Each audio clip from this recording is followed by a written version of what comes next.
Hello అండి, అందరికీ నమస్కారం. నేను మీ కళ్యాణి. అందరూ బాగున్నారా? అందరూ బాగుండాలి, అందులో మా కుటుంబం ఉండాలని దేవుని మనస్ఫూర్తిగా కోరుకుంటున్నాను.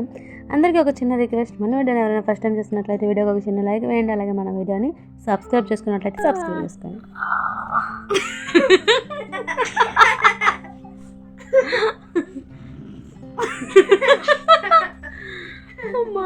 ఇక్కడ ఏంటంటే, చిన్నప్పుడు మా అమ్మ, మా చెల్లి, నేను ముగ్గురమే ఉన్నప్పుడు మా చెల్లి నన్ను చూసి నవ్వడం, మా చెల్లి నేను చూసి నవ్వడం, మేమిద్దరం కారణం తెలియకంట ఒకళ్ళు చూసి ఒకళ్ళు నవ్వు ఆపలేక నవ్వి నవ్వి నవ్వి పొట్ట చెక్కెలైపోయి పొట్ట పగిలిపోయేలాగా నవ్వుతూనే ఉండేవాళ్ళం.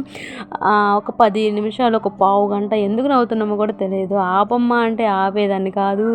నన్ను, మా చెల్లిని మా అమ్మ అరుస్తూ ఉండేది, అయినా ఆపేవాళ్ళం కాదు. మేమిద్దరం నవ్వుతూ ఉంటే మా అమ్మను చూసి మా అమ్మ కూడా నవ్వుతూ ఉండేది.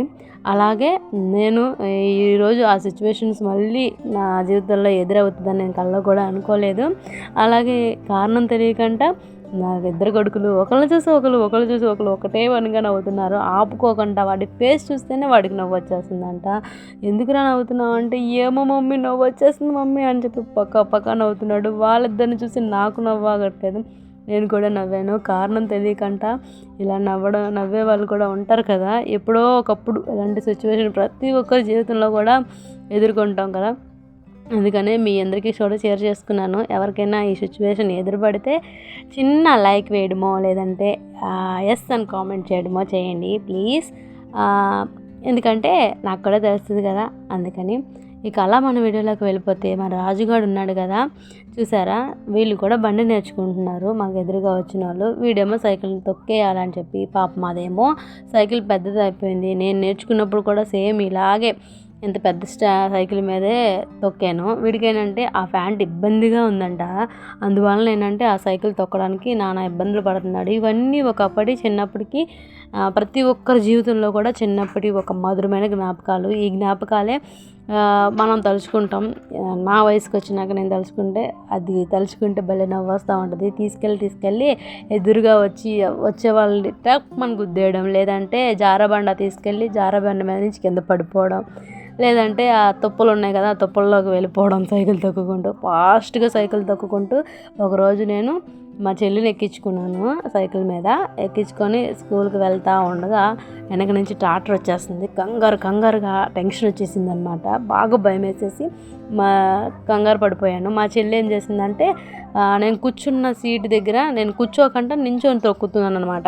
ఇలాగా కాలు కింద అణించుకుంటా నించొని తొక్కుతుంటే కూర్చునే సమయానికి ఏం చేసిందంటే బ్యాగ్ తీసుకొచ్చి నేను కూర్చునే ప్లేస్లో పెట్టేసింది.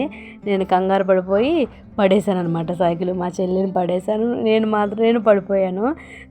నాకు దెబ్బలు తగిలినాయి అని చూసుకోవట్లేదు, దానికి ఏమైనా అయ్యిందా అని లేచి చూసుకుంటున్నాను. అదేమో పగలబడి నవ్వుతూ ఉంది. పడేశానని చెప్పి చాలా ధైర్యవంతురాలు అనమాట. దెబ్బలు తగులుతున్నాయా బాధ అని ఏమి చూడదు అనమాట. అది చెయ్యాలి అనుకుందంటే మాత్రం చేసి చూపిస్తుంది. నేర్చుకోవాలి అనుకుందనుకోండి నేర్చేసుకుంటుంది. అలాగే ఇంకా మా చెల్లి విషయంకి వస్తే దానికి సైకిల్ నేర్పించే అదృష్టం అయితే నాకు రాలేదు, దురదృష్టం కూడా నాకు రాలేదనమాట. దాని అంతకు అదే నేర్చుకుంది సైకిల్. తర్వాత స్కూల్కి వెళ్ళినప్పుడు నాకు కూడా నేను నేర్చుకున్నాను సైకిల్ తొక్కడం. ఎవరూ నేర్పించలేదు. ఒక్కొక్కరికి మాత్రం ఒక 2-3 నేర్పించాల్సి వస్తుంది, పట్టాల్సి వస్తుంది. అలా కొన్ని మధురమైన జ్ఞాపకాలు స్కూల్ డేస్లో. పిల్లల్ని మన ఫ్రెండ్స్ సైకిల్ తొక్కడం, వాళ్ళ వెనకాల మనం ఎక్కడం, వాళ్ళు పడేయడం, లేదంటే మనం పడేయడం, వాళ్ళు పడేసేలాగా మనం వెక్కిలింతలు చేయడం, బాగా జ్ఞాపకాలు, మామూలు జ్ఞాపకాలు కాదులేండి అవన్నీ కూడా. ఈరోజు నా కొడుకులు పుణ్యమా అంటూ అవన్నీ కూడా గుర్తు చేసేసుకున్నాను అనమాట. ఇక వాడు నడిపించడానికి, తొక్కడానికి నానా విధాలు ట్రై చేస్తూ ఉన్నాడు. కానీ 1 రోజు 2 రోజులతో అయిపోయేది కాదు కదా. కనీసం ఒక 5 days అయినా ట్రై చేస్తూనే ఉండాలి. వాడి కాలు అందితే ఈజీ అయ్యేది. వాడికేమో సైకిల్ పెద్ద అయిపోయింది, వాడికేమో చిన్నోడైపోయాడు. సైకిల్ కన్నా వాడు చాలా చిన్నోడైపోయాడు అనమాట. అందుకని పడిపోతుంది, దాన్ని కింద పడి పైన పడి దాంతో నానా రకాల తెప్పులు పడతా ఉన్నాడు. వీడిది అయిపోయింది అనుకునేపాటికి వాడు నేను దొక్కుతానని చెప్పి తీసుకెళ్ళాడు అక్కడ దాకా. వీడికేమో అలసిపోయాడు అనమాట. ఇప్పుడు దాకా సైకిల్తో పట్లు పట్టి దాహం వేసేసింది. ఇక్కడ చూడండి, ఇది వచ్చేసి రైల్వే క్వార్టర్స్. చాలా బాగుంటుంది విజయవాడ రైల్వే క్వార్టర్స్. అంటే ప్రశాంతంగా ఉంటుంది మనుషులు ఉండడానికి వీలు లేకుండా. ఎందుకంటే ఆ కాలువలు ఉన్నాయి కదా, ఆ కాలువల్లో నీళ్ళన్నీ వర్షం వస్తే అది డౌన్గా ఉంటుంది అనమాట ఆ ప్లేస్. ఆ వర్షం వచ్చిందంటే ఆ కాలువలో నీళ్ళన్నీ ఇంట్లోకి వచ్చేస్తాయంట. అందుకని అవన్నీ ఖాళీగా ఉన్నాయన్నమాట. అయితే ఇలాంటి ఎండాకాలం మాత్రం ప్రశాంతంగా ఉంటుంది భలే. లోపల ఇల్లులు ఎలా ఉన్నాయో మనకు తెలియదు కానీ వాతావరణం మాత్రం బాగుంటుంది. ఇక మనం ఇంకా వీడియోలోకి వెళ్ళిపోదాం. ఇది మనం చూపించాను కదా మీకు ఇంతకుముందు వీడియోలో, మన ఇంతకుముందు ఉండే పుంజుపెట్ట కుక్కలు తినేసినాయి అని చెప్పి మళ్ళీ పుంజుపెట్ట తీసుకొచ్చారు వెంకీ అని. ఇది వచ్చిన తర్వాత 11 గుడ్లు పెట్టింది. ఒక గుడ్డేమో పగిలిపోయింది. ఇంకా 10 గుడ్లు ఉన్నాయి. ఆ 10 గుడ్లని ఇంకా పొదిగేద్దామని చెప్పి పొదగడానికి రెడీ అయిపోయింది. అందుకనో అర్థమైపోయింది అనమాట నాకు. అంటే వెళ్ళి పద్దాక ఒక తట్టలాగా అదే ఏదైనా ప్లేస్ ఉంటే ఆ పైకి ఎక్కి అలా కూర్చోవడం చేస్తుంది. ఇంకా పొదగడానికి వచ్చిందని అర్థమైపోయింది. దాంతోనేమో వెంకీ ఏమో ఇది ఇసుక తీసుకొచ్చి ఇలా చేశారు. వాస్తవానికి నిజమేంటంటే వెంకీకి కానీ నాకు కానీ వీటి గురించి పూర్తిగా తెలియదు. కానీ దాని గురించి తెలుసుకోవాలి అనే ఉద్దేశంతోనే అనమాట. ఇంకా పొదుగుద్దాం పిల్లల్ని, అసలు వాళ్ళని ఎలా కేర్ చేద్దాం అనేది తెలుసుకుందాం. ఏది కూడా మనకి పుట్టుకతోనే రాదు కదా. ఏదైనా తెలుసుకోవాలి అని ఉంటే, ఇంట్రెస్ట్ ఉంటే దాని మీద, అప్పుడు మనం అనుకున్నది సాధించగలుగుతాం. ఇంట్రెస్ట్ లేదు అనుకుంటే ఏ పని చేసినా కూడా అది సవ్యంగా అవ్వదు. ఎగ్జాంపుల్గా నేను టైలరింగే నేర్చుకున్నాను. దాని మీద నాకు పూర్తిగా ఇంట్రెస్ట్ లేదు కాబట్టి ఆ టైలరింగ్ చేయలేకపోతున్నాను. ఏంటంటే టైలరింగ్ కాసేపు ట్రై చేస్తే దారం తెగిపోవడమో, లేదంటే నా నడుము నొప్పి రావడమో, కళ్ళు నొప్పులు రావడమో, కాళ్ళు నొప్పులు రావడమో, వేడి చేసేసి బాగా ఇదైపోవడమో ఏదో ఒకటి జరుగుతూ ఉంటుంది అనమాట. అందువలన తర్వాత బ్యూటిషియన్ నేర్చుకున్నాను. దాని మీద అంత ఇంట్రెస్ట్ లేదు, దాన్ని చేయలేను, ఏదో ఒక వంక. తర్వాత ఇప్పుడు నర్సింగ్ నేర్చుకున్నాను. ఈ నర్సింగ్ ఏంటంటే చేసిన అన్నిటికన్నా కొంచెం ఇంట్రెస్ట్గా అనిపించింది, మనసుకి నచ్చిన పని. ఒకళ్ళది మనకి ఫర్ సపోజ్ నేను ఇంజెక్షన్ చేశాను అనుకోండి, ఎవరైనా బాగా చేసావమ్మా అంటే మాత్రం నొప్పి లేకుండా బాగా చేసావమ్మా అని ఎవరైనా అన్నారనుకోండి, ఆ ఆనందం మాటల్లో చెప్పలేం. ఇక ఈ కోడి విషయానికి వెళ్ళిపోదాం, తర్వాత చెప్తాను నేను ఇంక విషయం. ఇక కోడి విషయానికి వెళ్తే బుట్ట పట్టుకొనివ్వట్లేదు, అసలు గుర్రు గుర్రు అని అరుస్తూ ఉంది.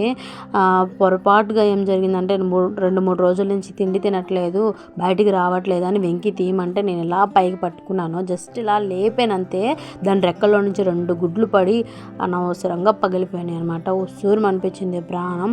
ఏం చేస్తాం, దాని గురించి తెలియదు, తీయకూడదు అని చెప్పి మా అత్త చెప్తున్నా సరే వెంకి ఏమో పాపం తినట్లేదు కదా, మేత పెడదాం ఏమైనా అని చెప్పి తీయమంటే తీసాం. ఇంతలోనే కోతులు చూడండి, కోతులు వాడిని ఎలా వచ్చిందో, ఇదేమో మీదకి వచ్చేస్తుంది అని చెప్పి నేనేం పరిగెత్తుకుంటూ వెళ్ళిపోతే చూసారా వెంకీ ఎలా కంగారు పడ్డాడు. ఏం లేదులే కంగారు ఏం పడకని చెప్పి అన్నాను. ఇక చూడండి, ఇది కూడా ఒక తల్లి బిడ్డ. ఈ తల్లి అది బిడ్డని అలా పొట్టన పెట్టుకొని ఎంత చక్కగా పరిగెట్టేస్తుందో చూడండి, ఫాస్ట్గా కోతి.